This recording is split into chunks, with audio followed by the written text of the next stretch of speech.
Welcome to Down to Dunk. I'm your host, Andrew Schlecht. We're part of the Athletic Podcast Network. Go to theathletic.com/down to dunk to get The Athletic for $3.99 a month. It's Lottery Eve, McKelly. It's a big day, and my little 2-year-old is in here. He's in the room. He wants to be on the podcast. What do you need? Nothing. Okay, see you later. Big day, big day here in Oklahoma City and for all Thunder fans, because tomorrow is the draft lottery. And if you are in OKC, but McKelly, I'm so sad that you're not here with us, you can come to the Mule in Edmond, 16 South Broadway in Edmond, Oklahoma, and join us for our NBA lottery party. So come 6:30. We'll be there a little earlier, just setting up, but feel free to come whenever. Get a table, come get some food. The food is delicious. Really, anything you get there is great. I recommend anytime they have a seasonal side, I always get it. It's always very good. The French fries are good too. They've got little onion rings too, which are delightful. And then any sandwich. I recommend the macaroni pony or the BCLT. Those are my two favorites. Both just can't miss sandwiches. So check that out. And then also, I had the good people at Frenzy Brewing hit me up last night, and they are directly across the street in downtown Edmond from the Mule, and they have offered their tap room as like an overflow space for people. If there's not enough room, or if you don't have a table or whatever it is, you can still order food, and you can then head over to Frenzy and hang out there. They are offering $1 off pours with a discount code if you order at the Mule to go. So it's a great opportunity to hang out over there too. They'll have TVs and stuff with the lottery on as well. So if you get there to the Mule and things are just too crazy, I don't really know what to expect, to be honest. But if things are too crazy, you can head to Frenzy. And then when it's time for our live pod, you guys can all crowd back into the Mule. So there's that. It should be a fun night. I cannot wait to see everybody. I cannot wait to actually have a live event again. It's just, I'm very thankful and very excited to get things kind of back going. McKelly, how are you feeling? I guess that's the number one thing right now, is how are you feeling about this lottery tomorrow? Oh, about the lottery, we'll talk later. I feel terrible because... no. Wait a second. I have the mic completely turned. Okay, now should be there better. We go. Oh, much better. Yes. I'm miffed and peeved because I cannot try the grilled cheese. Oh, yeah. You know how much I love cheese, how much I don't love bad cheese, and I expect the meal to be great. So they use good cheese. I guarantee you that. My cousin is actually the owner of the Mule, and it's like long story short, like my cousin Joey and his friends own this restaurant group, and so we've worked together on stuff for years now. And he was like my very best friend since I was like a little kid. So it's pretty cool that we can get to kind of reconnect on this kind of stuff. And fact is, Joey would never use crap cheese, so he's going to use the good stuff. So one of these days we'll get you over here to use it. So that I can make a tasting. I can make a tasting and grade, and then I'll have like proper grades for cheese. Yeah, that's right. For an American podcast. That's exactly right. Yeah, back to the lottery. I don't really know what to expect. I'm calm. I'm normally calm on things where I absolutely don't have any control of. There's no control. But it's so important for OKC. Like it is. It's very important. Yeah, it's something that can really change the outlook of the next. Not sure of the next 10 years, because you never know what happens. Like in 2022, like luck can break your way. You can get like an okay season and still get the number one pick because of like pure luck. The Bulls did it with Derrick Rose. Yeah, I mean, exactly. Even the Sonics with Kevin, like they were like this. They had like 7th best odds, I think, that year, or 8th or something in that range, and they got up and they got Kevin. Changed everything. Changed the franchise. Exactly. But these lottery, if you get something in the top 5, maybe something in the Mhm. top 3, and then maybe an extra bit of luck, then it's not that you're all set, because we never know if these players will really become superstars. They have the potential to be, and you can Yep. clearly see that. So it's something that, again, can change the outlook of the next 2-3 years. And if OKC is lucky and they manage everything well around Shea and the guys that will draft and maybe some trade, then the future might be brighter sooner. That is how I look at these a lot. Because if you draft Scotty Barnes and or Kuminga, maybe next year you are in the same ballpark as you are now. Yeah. I mean, I love Certainly Scotty could be. Barnes, but Yeah. He's not the guy that will put you over the top immediately. Yeah, Cade he's can not do worth. that. He's not worth 10 or 15 wins next year. He's maybe No. worth -2 wins next year. You know. Yeah, which for a rookie is quite good. But yeah, Yeah. I get what you mean. Yeah, and probably Cade is not worth 15 wins either. But if you pair his shot-making ability with the fact that Shea will be a better player, in my opinion, then OKC may be better and better sooner. Well, and like the thing about Cade too is, and I don't have my hopes up for the number 1 pick, but if the Thunder do get there aren't a ton of like number 1 pick guys, like even like Zion Williamson right now. There's turmoil in New Orleans. Like he doesn't want to be there, blah, blah, blah. Or at least his family members don't want him to be there. Already. We're in, like just finished year 2. Yikes. Yeah. Cade is from Arlington, Texas, right?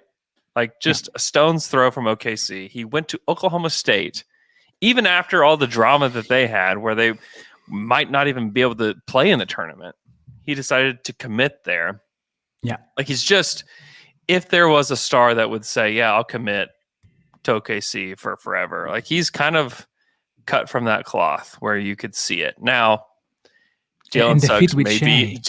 The fit with Shea is ridiculous. Everything is ridiculous. And I just even struggle to speak about it at this point, to be honest. I struggle to, because I don't want to get my hopes up, because I don't have, like, if the Thunder end up with 6 and 18, I don't think it's impossible that they trade to 4. You know, I don't think that that's an impossibility. I think if they're at 3 and 18, I think it's an impossibility to trade to 1. You know, I don't think that would happen. Yes. So I try not to get my hopes up for that. The table. Yes. Yeah. Number 2. And also like Jalen Suggs might be the best player in this draft. Jalen Green might be the best player in this draft. So you still can't even just say with certainty, like, oh my gosh, or they may be the guys that stick around. Russell Westbrook, the guy who went to UCLA, born in Los Angeles, was the guy who committed here. He's the one who stayed, you know, and had Kevin OKC Durant, who was in DC luck. and Texas. Yeah. I mean, it's just all, you know, you just don't know. Like, we don't know. Yes. I'm stressed out. And that's why I keep interrupting you, is because I'm stressed out. I mean, yeah. You never know. You never know what would a career of a player look like. I mean, there are players that are drafted number 1 consensus, like Ben Simmons was. And they get all NBA grades like last year. And now I watched them refuse to dunk a basketball and to pass the ball to a man that was less open than him. That is something to me that I don't know what happened there. But I mean, everything can happen with a first round pick. And you need the reason why I'm saying this is because, tomorrow is where the luck plays his thing, but then it's up to you what you do with your first round pick. And OKC has a good track record, but they have to work. I mean, it's not that if they draft a Cade, say, okay, we got it. No. Your clock is ticking from the second you make that pick. Get busy. You better have a plan. Yep. You better have a plan. You better know who to put around these guys, and you better get going. Exactly. Because we've seen where it doesn't work. And you know what? I'm done with my crusade against the Hawks. Are you? I think I give up. I think after watching what I did last night, where it wasn't just Trey, it was everybody else, I give up. Kevin Huerter's good. go for it. They put the right guys around Trey. Yeah. I think Bogdanovich is good. I give up. I'm waving the white flag. I don't have a white flag. I have this black T-shirt. I'm waving the black T-shirt. I'm done. Okay. Sorry, Hawks. Sorry I had a bad take, but I really did believe it, and I still kind of believe it. But I believe it. I used to believe it 100%. Now I believe it 10%. Like, all right, let's go, Hawks. Yeah, and on your defense, you don't need my defense, but I'm going to do it anyway. Like, all the other teams in the East are just disappearing. Like, they are destroying themselves. So it's not that the Hawks are not worthy of a conference finals, because they clearly are. They beat everyone who they faced, which is what you should do. But you can say that it's, unless Herder and the other young guys become better players than what they are now, Hunter, unless they do that, it's hard to see them being the Golden State Warriors 2.0. No, they're not going to be a mega star team. Well, but if they improve, there is a path. I mean, Trae Young can be a top 5 player in the league. Period. Yeah. Oh, I think that's been part of my argument the whole time with Trae, is that, like, I believe in his abilities to get there, and that's why I would want him to have another running mate. Like, that's been like my whole argument the whole time, is like, Trae is that good. Like, Trae is that guy. And but the other guys are still young, and I don't know. Yeah, Herder played a very good game, and the most impressive thing to me was he played a few possessions defensively down the stretch. Yep, where he was helpful. He was effective on defense, and I mean, it's like they clicked. And they have very good veterans that will not take too many shots away from the young guys. They will complement very well what they have. I mean, Bogdanovich is amazing. Gallo, we've seen him. I mean, Gallo is just the man.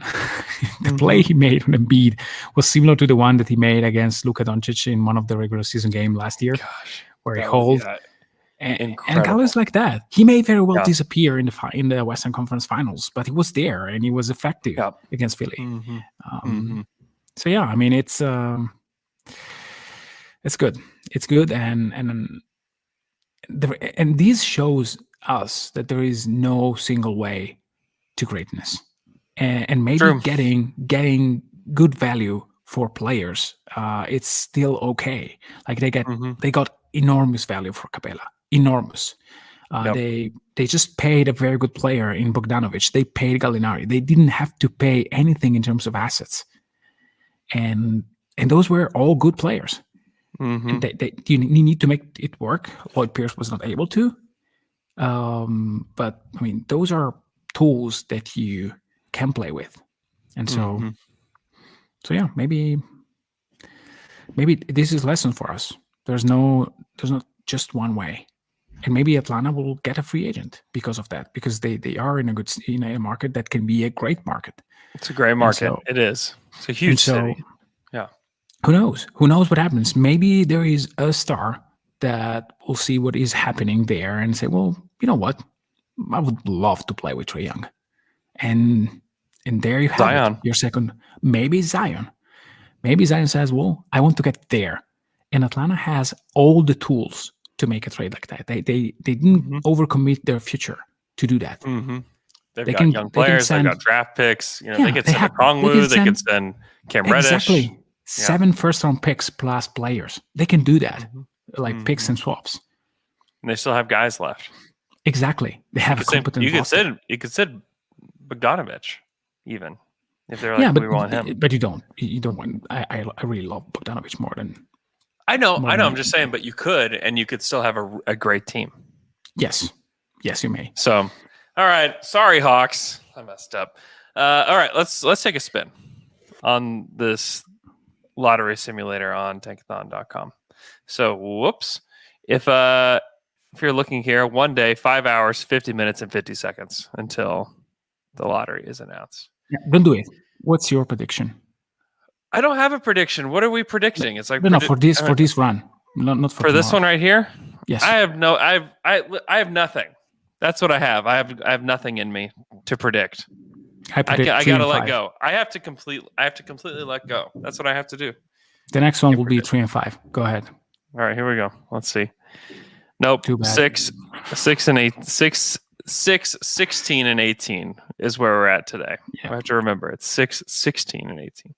And we'll talk about that trade here in a second.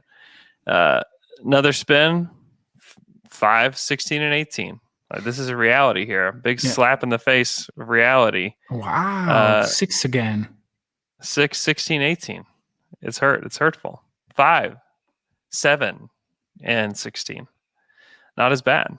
I think you would take that. Is not certainly. bad. No, here's 5, 8, and 16. I haven't gotten that result. Hardly ever. Yeah. That one, that's that is very, very unlikely to occur. Yeah. But it's wild, man. It's going to be, there's 5 and 8 again. Very, very unlikely. So just taking a look at just the odds one more time while it still matters, right? Mm-hmm. Because after tomorrow night, this won't matter at all. This will all just be poof, it'll be gone. Yeah. So for the Rockets pick, remember it's 47.9% chance the Thunder receive that pick. Yes. So as close to a coin flip as you can get with this. So that's there. And then for OKC, 11.5% for number 1, 11.4 for 2, 11.2 for 3, 11% for 4, 7% for 5, 27% for 6, 18 for 7, 2% for 8. So they have good odds to land in the top 4, like total to land in the top 4. But then you've got a nice chunk sitting back here at 6 and 7 too. Oh yeah. And remember, if they do happen to fall here to 7, it's more than likely that will tie itself to 5.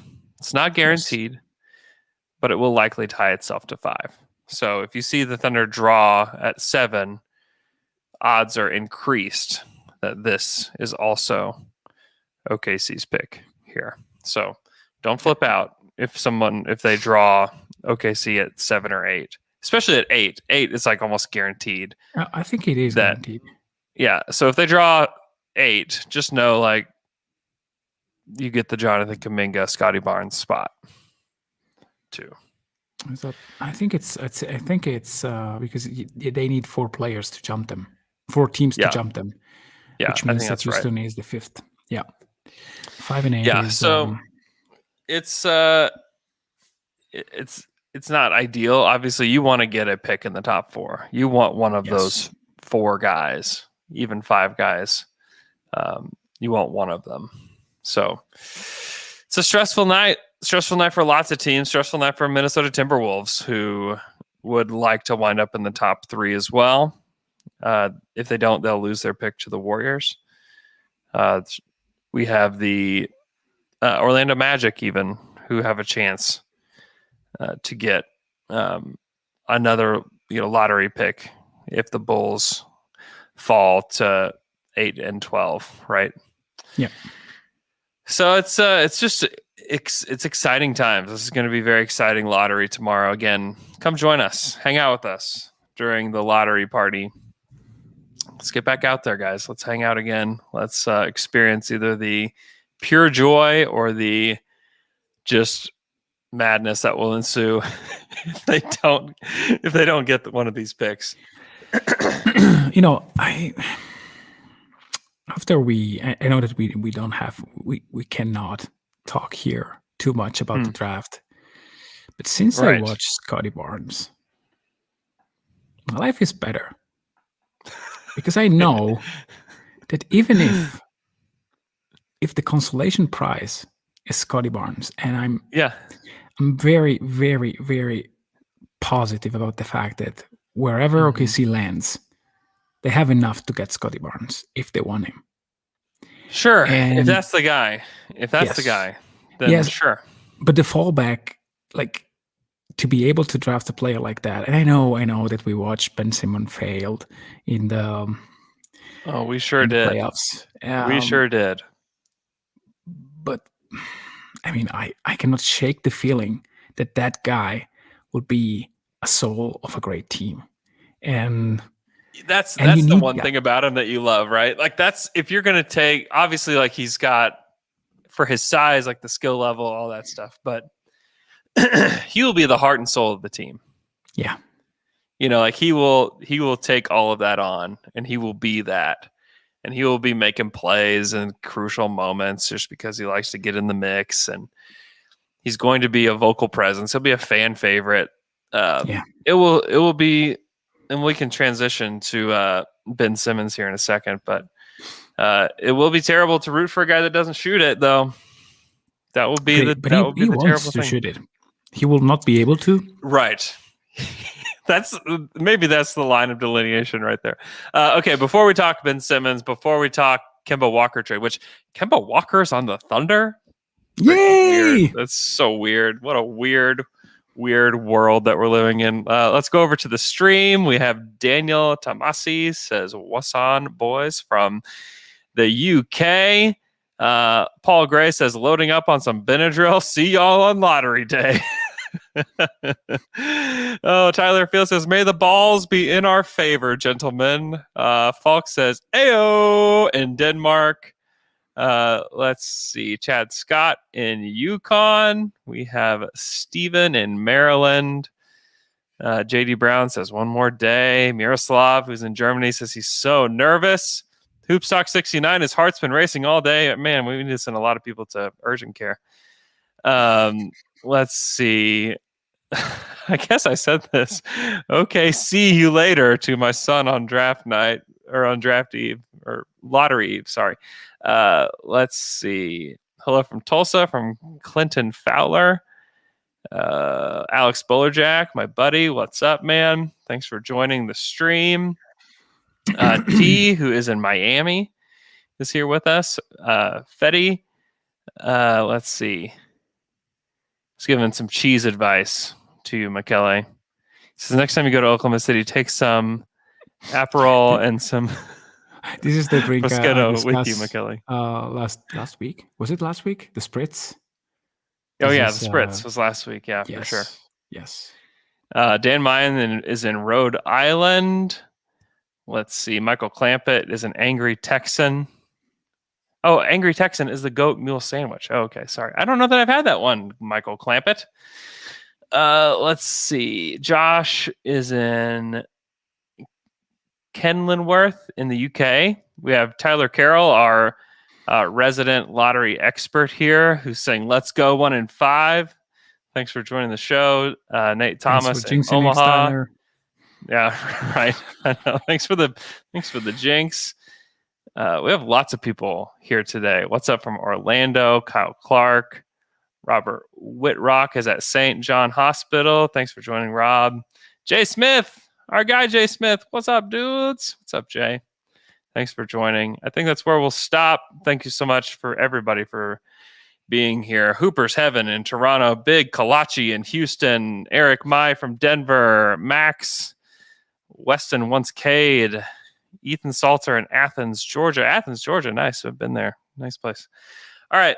We'll take a quick break. And right when we come back, we're going to talk Kemba Walker. We're going to talk Ben Simmons. It's just the NBA is a wild place, and the Thunder are just somehow have to be in the thick of it every single time. And we're back from that quick break. Michele, the Thunder made a trade on Friday. I was just trying to go to the gym. I'm just trying to go work out. My wife and I go to this cycling class together on Friday mornings after the Fry Pod. My kids go into the childcare. It's great. It's our Friday routine. I park my vehicle right in front of the YMCA, getting ready to walk in. Boom, Woj bomb. The Thunder have traded for Kemba Walker. They get the 16th pick in this draft. They get a very favorable second-round pick, and then they send back a very unfavorable second-round pick, along with Al Horford and Moses Brown. No. No, Moses, No, no. Moses. What Oh, are your thoughts on this deal? What was your original just thought when this madness hit? so we in the group chat, as Alex said in the live reaction podcast, we discussed exactly that trade, and we were, well, why Yeah. is Boston doing that? Yeah, They surely what want are to you do doing, Boston? better. Yes. Like, But they wanted to do better with their giant trade exception too, right? yeah. So it's and I also read like pieces. Jared Weiss in the Athletic said this. He wrote a great piece on Kemba, but the idea was, well, now they can re-sign Fournier. Yeah, you have to do it, but is it what you want? Like, I I don't know. And if the idea is to play Horford at the 4, please don't do it. If you want to play him, like you play the Time Yeah. Lord 2025 and you play Horford Mhm. 2025, and Mhm. depending on the matchup, you close with either, then Yep. then it's fine. But please don't use him as a 4 with a non-shooting 5, because those two guys, they need all the space they can. Yes. And please don't do that, Boston. I know. On the return, again, we were discussing it straight up, saying, well, yeah, you get away Orford, you get a small asset, and you get in Kemba, which has a worse contract, but for sure, he's the better player in the trade, and so you may want to revalue to re up his value. Just a few questions to you, since I'm watching it. Mhm. Can you say from the top of your head how many points per possession Kemba had over the last season in spot up situations? So above 1.10, between 1 and 1.10, below 1. Between 1 and 1.10. 1.22. That is That's good. 88% in the league. Yeah. So So I'll say this with Kemba, it's not really even been about his performance because he was pretty good for the Celtics yeah, down the stretch. It's been about availability. It's about the knee, I don't care. it was about the relationship No. in Boston. Let's forget about the Boston part. Let's focus Okay. on OKC and what they got. They Okay. got a player that is 1 year removed from being an all-star, a deserving Yeah. one. Starting. Exactly. That doesn't have a track record of being a player that never plays a full season. Yeah. I mean, I don't want to say something that is wrong, but I don't think he had many bad seasons. He had some. Let me check. So yeah, I'm looking at it right now. Yeah. He was 66 games his rookie season, which was 11-12, which is lockout year. 82 games second year, 73, 62, 81, 79, 80, 82 his last season in Charlotte. He played all 82 games. And then first season in Boston, 56. This last season, 43. Yeah, so the last 2 years, the track record is not great, which is clearly important. But for a team like OKC, who will, in any case, will not be pushed to play him hard. They can play him 20 minutes. They can sit Yep. him back to backs. They can manage him, and they have shown to be able to manage players. This is a very important trade. I think that maybe he will never even touch base in OKC. That can happen because if someone else becomes available and they want Kemba for some reason, mainly the reason that I was just discussing, like another stat, can you, like in pick and roll, he is still above average. In transition, he put 1.3 point per possessions. So these are not bad numbers. So Yeah. I really think that the reclamation project is there. Granted, you need to have luck, but the downside of this trade for OKC is zero. I mean, there is no downside. What happens Yeah. if he doesn't play? Who cares?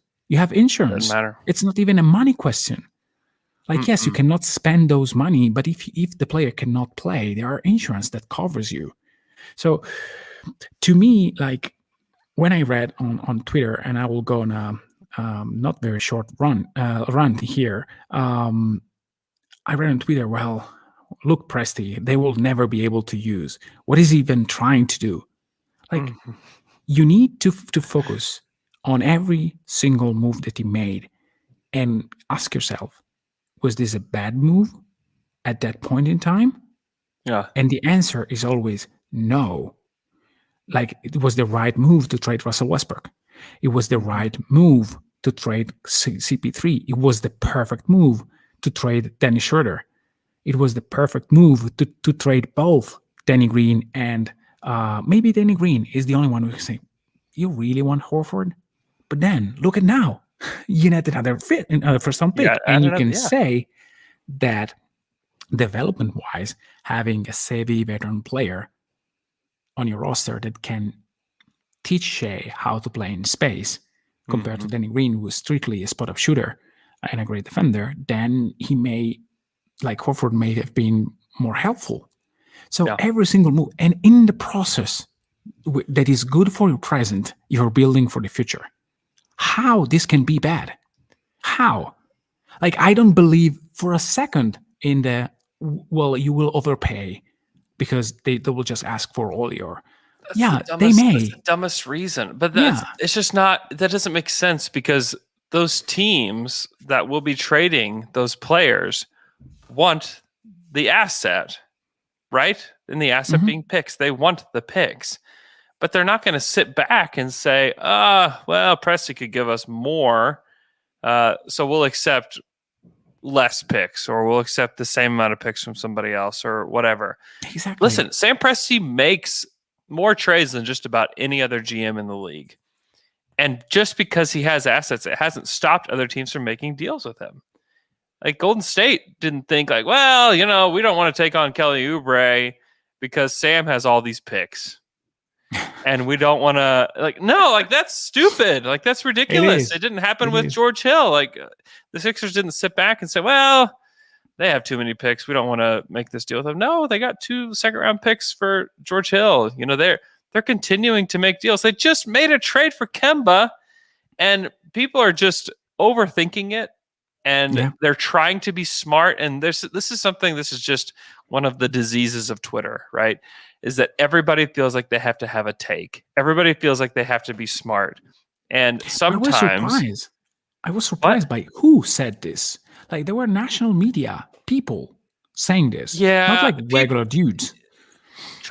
There are national media guys, ones that I respect, ones that are smart, that have been in the league forever, that don't believe that this is the right strategy.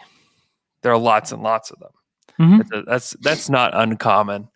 But the people that are just overthinking it are just a little ridiculous. Like, it's just, and let it play out too. Sure, there's no guarantee that this will work at all. There's no guarantee. Yeah, but can I ask you a question then? What is the real alternative? Like, they're saying, well, we'll run it back with Chris Paul. But also you have to take a look at true. Like, well, take a look at what the goals are. Yeah, what are the goals of the organization though? No, but even say that it's like losing on purpose is something bad, and you don't want to do that. No, sure. You say, well, you have to run it back because you have something there. Are you sure that those 15 guys were up to that? Because if you are, to me, like the day after the last game in the bubble, CP3 made a video saying, "Thank you, OKC, I'm out." Like, are people watching this? Understanding? There was no chance to run it back. Zero. Yeah. The only option was to try to replenish, refurbishing, whatever, reinventing replenish. The roster. Yeah.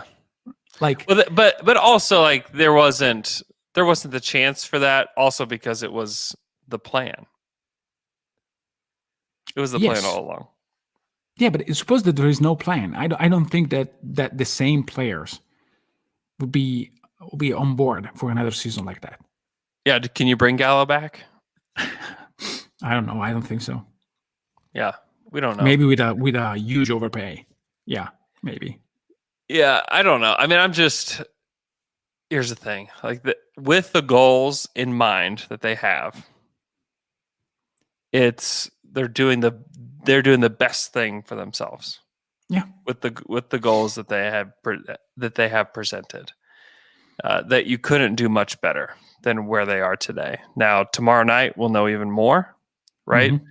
With how well this is working. If they wind up with number 1, like wow, like the plan looks 1,000 times better. If they wind up with 7 and 16 and 18, wow, the plan doesn't look quite as good. But listen, the reason you do this, the reason you trade for the 16th pick in this draft is to like insulate yourself a little bit from that 7th pick being the only one that conveys in the top 5, right?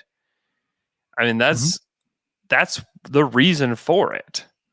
And now perhaps you can trade up from 16 and 18 up to 10, and then you have 7 and 10. Mm-hmm. That's a much better situation than you were in before. Yeah. Good question here from Spencer Smith. Yes, did you read that? Did you read the Cade article from Sam Vecini? So he wrote an article just based upon the best landing spots for Cade. And I thought it was spot on. Like number 1 is Toronto, which makes just so much sense. They were just lacking the true number 1 guy that they had during their finals run. And Cade can be that. It's a tremendous fit. The next is Golden State Warriors. Because, of course, you want an extra shooter alongside. And it would be with their own pick, not with the Minnesota pick, as if they got crazy lucky. So keep that in mind. And then 3, he had OKC, which I thought was, and as somebody who has followed this team since their inception, has read almost everything about them, that has seen everything, I just didn't really expect OKC to be that far up. Now, do I believe that they are perhaps the second or third best destination for him? Absolutely, I do. But I also have to know, like, I cover this team, I know the ins and outs, I know everything they're doing, and I'm biased. Like, I'm absolutely biased toward this city, this franchise, 100% biased. And so part of me was very shocked that Sam Vecini put them as the third best destination. Now, when he puts together the argument that Cade and Shea is a great fit, you already have a guy that's all-star type of level guard to pair alongside him. You have Poku. He said all-NBA. He said all-NBA for Shea, which is... He did. Which, good, because we've been kind of talking about that this whole offseason, that he's got the chance to be a top 15 guy in the NBA. And then he mentions Poku pretty quick as well. Yeah, I mean, Sam loves Pokusevski. He really he does. He does. Go back and listen to the pod that I did with him several weeks ago. But it's right. I mean, you can just... I mean, the doubt and the downside of a Pokusevski career are still there. I mean, you can see him failing next year by just being wild. Question. But if the flashes are more consistent, just a tad more consistent, we are talking about a useful player in year 2. And again, I was listening to, sorry for this little digression. That's okay. I was listening to Matt Penny and Sam talking about the tournament, not the tournament, the combine, the G League combine, and the official one, and they were talking about all guys. And Penny said something that is really important in regards of Pokusevski. He said, well, this 24 years old guy was very, very good in college. But then I stop and think, well, this 21 years old guy, how will he be in 3 years in college? Yep. And Pokusevski is as young as many prospects in this draft. And if you suppose that you've seen the flashes of Pokusevski, I mean, and see the flashes of Kuminga, you see a lot of lows in Kuminga's play and a lot of highs in Kuminga. Yep. Like, why are we not thinking about Pokusevski as a top 10 pick in this year draft? Yep. This is what Pokusevski is for OKC. Because last year it was basically development. It was not a season for him in OKC. But now next year, he can be our top 10 pick of this season. And I mean, if you rethink it, if you rethink it like the Porzingis pick, right? Where Porzingis the year before goes in the 17 to 25 range, right? Yeah. And next having year, a year of development. 4. Yeah, all of number 4. Where would Poku be in this draft had he played up a level in Europe, right? Mm-hmm. Flashed and showcased everything that he did in like the second half of this season, where he's making threes off the dribble, he's driving the lane, he's playing tough defense, he's making crazy passes. I think that you could make the argument that he could be in the Jonathan Kuminga range, where you're like, oh my gosh, his size, his abilities, like he could be there. Would you? Between where would 5 he be and versus? 10, I would say. Yeah, where would he be versus Scotty Barnes? Because he's got more of a scoring game than Scotty does at this point. You know, I mean, like it's a great point because I don't think a ton of people think so much about Poku with regards to this rebuild. I know that Oklahoma City fans do, and Sam Vecini does, and that's great. And I'm glad, like, Sam is like so plugged in, and he actually watches everything. Like, he actually watched the Thunder, as opposed to so many people that evaluated this Kemba Walker trade on Friday that talked about Moses Brown being as good as a 16th pick. Like, get out of here with that take. Like, that's a garbage take. He'd be the equivalent of the 16th pick if the 16th pick busted out of the league in 2 years. Absolutely cool, but get out of here with that take. That's a bad take. Pick, something like that. Yes, yes, exactly. If the 16th pick is the Justin Patton equivalent, boom, you nailed it. Mm-hmm. But Poku is a huge part of this rebuild. He's a big part of the ceiling of this team in this rebuild, because especially if the rebuild includes Shea. If the rebuild is going to include Shea, it means we've got to take off here quick, because there's not a ton of time. There's no time to do a Sixers type rebuild. They don't have the luxury of that. And obviously it's not a luxury, but they don't have the luxury of playing around with 3 or 4 different lotteries. Now, or at least top 5 lotteries where you're one of the worst teams. They don't have time for that, because Shea is too good. And Shea is too good, yes. Poku is a huge part of it, because if Poku can come back and is like, oh my gosh, Aleksej Pokusevski averaging 15, 7, and 3, and he's shooting 37% shooting. Yeah, I was gonna say 37% from 3, 46% overall. Like, holy crap. Yeah. Like, something has happened here. He's really developed. And that would be incredibly important to this team. It would really, to me, make the difference for this team and what they look like in 2 years. And obviously this draft lottery is just as big. But I think that sometimes need to remember, like, we have Poku in our back pocket when it comes to development. Yeah. Yeah. You want to talk Ben Simmons? You want to talk about guys that are afraid to dunk? Somebody who's not down to dunk at all? He was not about to dunk on that play. He was not about to dunk. Yeah. He's not down to dunk. He's not about to dunk. He's nothing. But I feel... Oh, boy. Okay, go ahead. I feel there's something there still. In where? In Ben. I think he is completely miscast as a player in Philadelphia. They are not running anything with him. Like, he's just the guy who takes the ball and dribbles it after midcourt, and then there's pick and roll with someone else. I don't think that this is the best way to use a guy that cannot shoot. The guy who can shoot needs to be in every single action, either screening. They just do this. He goes, dribbles, then arrives at the top of the key, and then moves to the dunker spot. That's it. What are you doing? Like, it's almost using, like, Ben Simmons is not Giannis Antetokounmpo, because he is not. No. But he has the potential to do a lot of stuff that Giannis does. He's a great defender. He's better at defense than Giannis is. He could lock down, well, not lock down, but try to lock down KD. He's a great one-on-one defender, where Giannis is more of like this, like, giant free safety. Exactly. Yes. But he is a very, very, very good passer. He can hit everything with a pass. Ben Simmons can. I don't know why. Probably it's because of the way in which they want to utilize Embiid.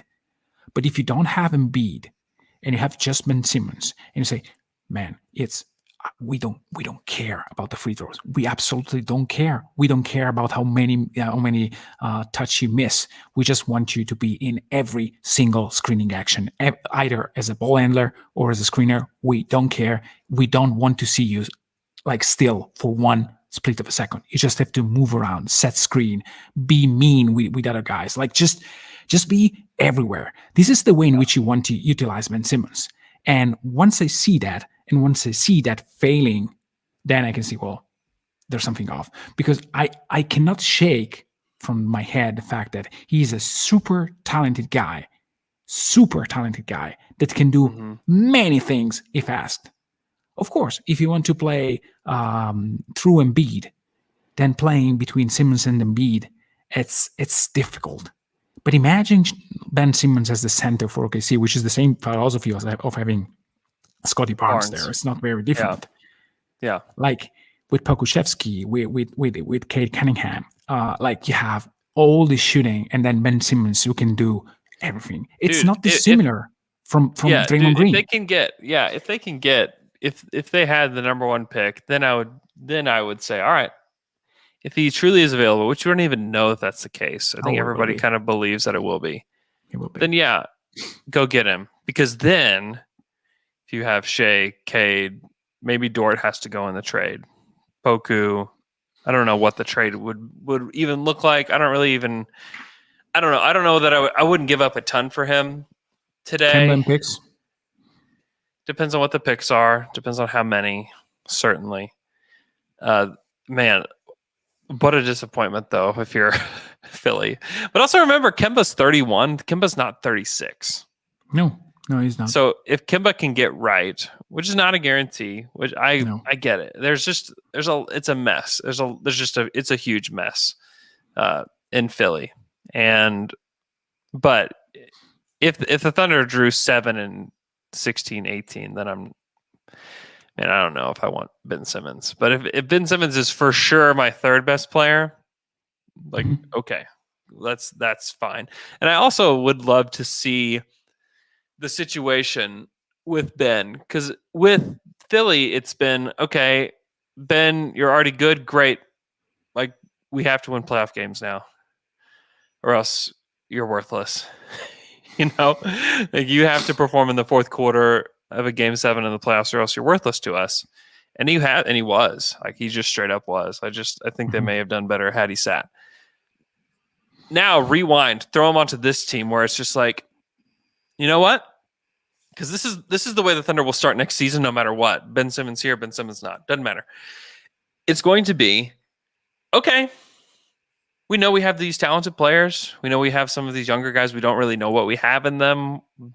Is Vit Krejci here? I don't know. Who cares? Listen, we don't know what we have. Like, we don't know what's here. But things that we do know, number one, we know we have a culture of building and learning, right? We have a coaching staff that is maybe even overly committed to development, like to just a crazy level where they could bring Ben Simmons back in. Like, hey man, like, listen, we don't know what your experiences were directly in Philadelphia, but here's what we have planned for you. And it's basically like hit like the stop and rewind button for him, right? And let's go back. Like, let's try to take some of this back and move forward a little bit, and see what he can be. Now, there's a tremendous amount of talent there, but there's also a tremendous amount of damage that was done in this particular playoff run. There are players who have their careers, not just their careers with a particular team, but their entire careers ruined because of things like what just happened with Ben. Yes. Like, we've seen it a lot in the league.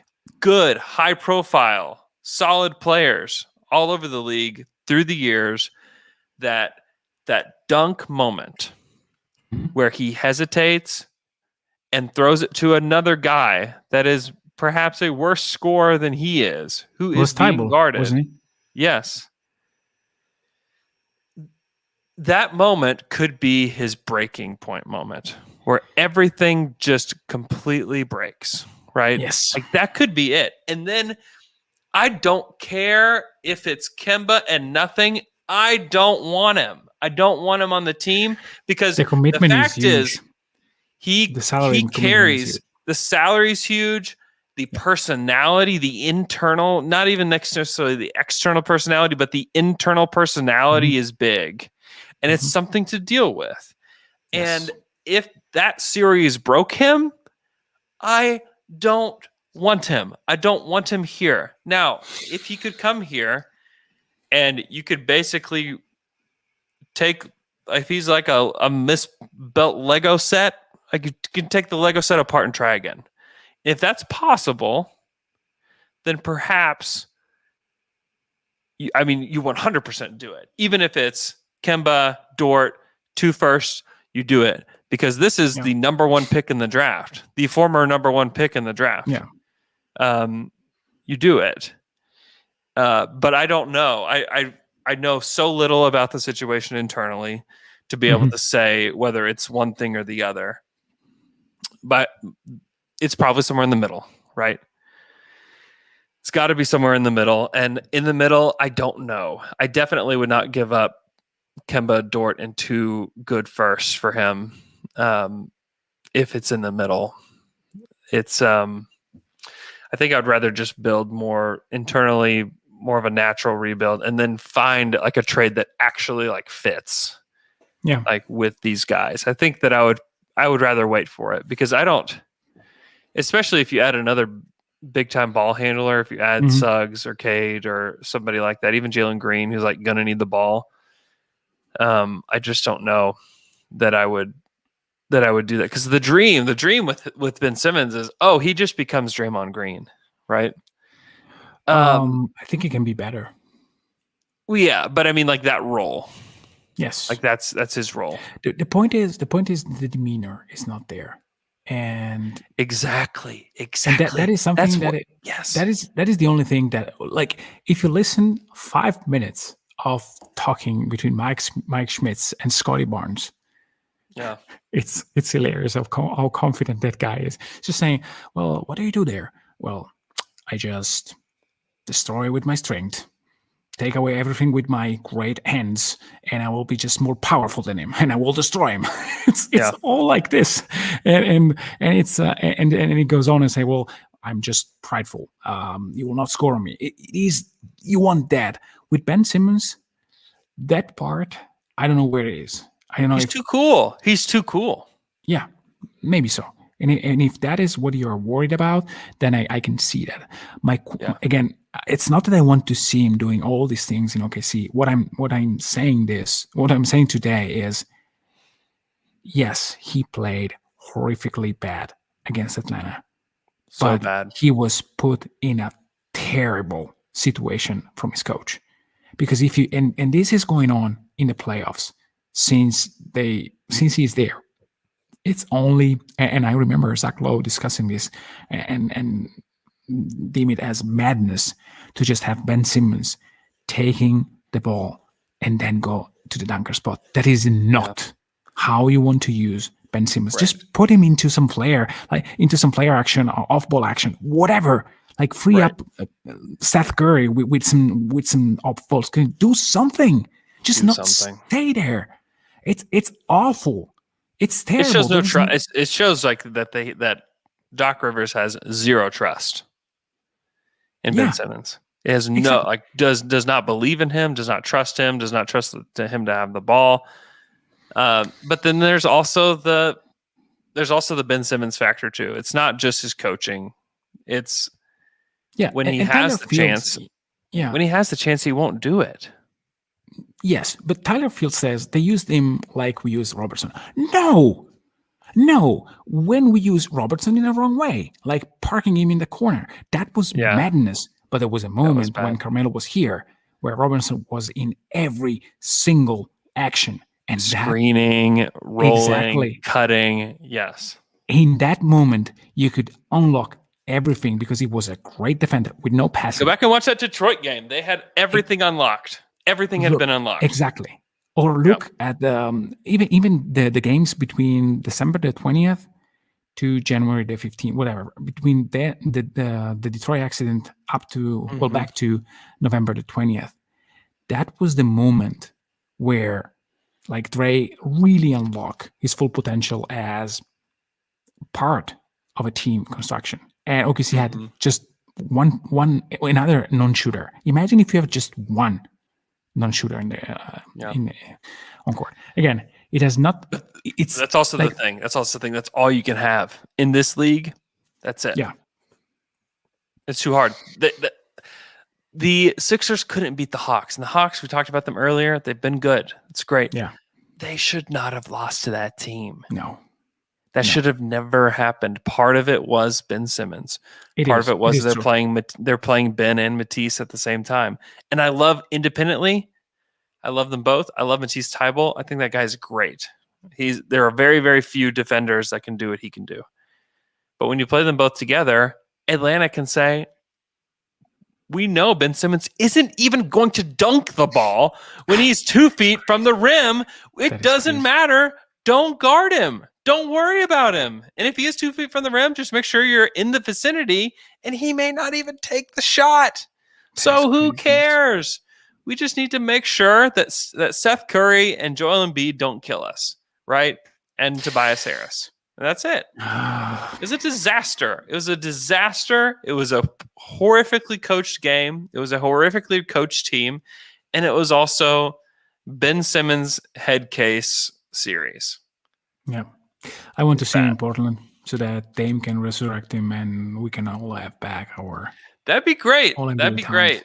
Yeah. They have a trade right there. That makes sense. And I think that...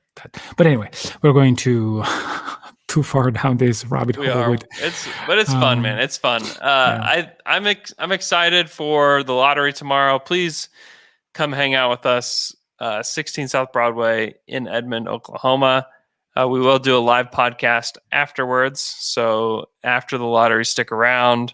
Again, if it is too full when you arrive, you can order food to go, and you go over to Frenzy, which is across the street. And I think it'll be a great time. And then we can again try to kind of crowd into the Mule whenever the live pod starts. So anyways, hope you guys have a great rest of your Monday. And we will talk to you guys again tomorrow night, or perhaps even see you tomorrow night. Thanks again.